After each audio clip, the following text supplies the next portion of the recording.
We're showing 3 bars out of 4, and the flashing light here indicates charging, and when it gets to full charge it's supposed to turn to green, which is charging our 2-pack 48 volts, making 96 that are going to drive our motor.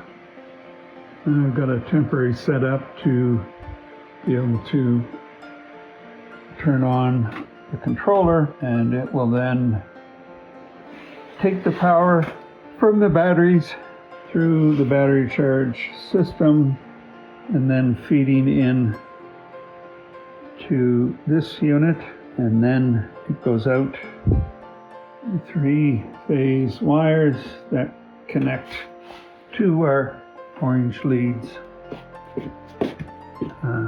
as it comes into the motor. And that is our communications cable, which in concert with the throttle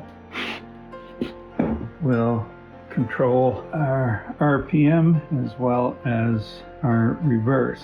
And that is done in combination with the settings made up in our controller. Just out of interest, the power comes in, goes through the contactor, and then back out into the controller, goes through a fuse, and of course the fuse is there to protect against any surges, and then that power is transported to the motor through these cables. Contactor, for those who might not be familiar, is a device that preloads and reaches a certain threshold before it starts to deliver the power to the controller. It avoids any possibility of fluctuating or intermittent power and provides a safety factor to both the software and the main power controls.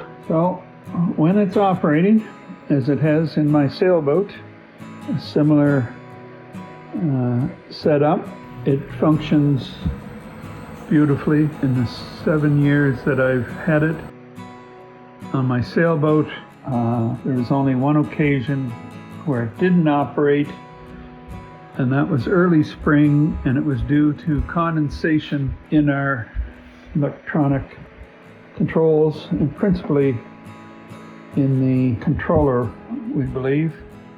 But the solution was to disconnect the batteries cable and the power coming to the controller, which resulted in a reboot similar to that you might do on your computer. I have never had problems with charging my batteries.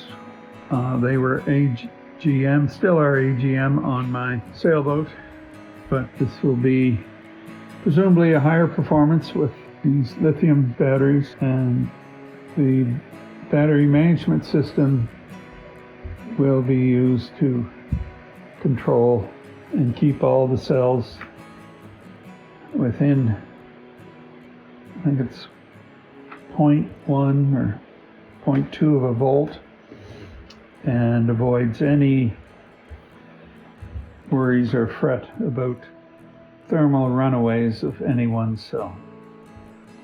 So there you have it.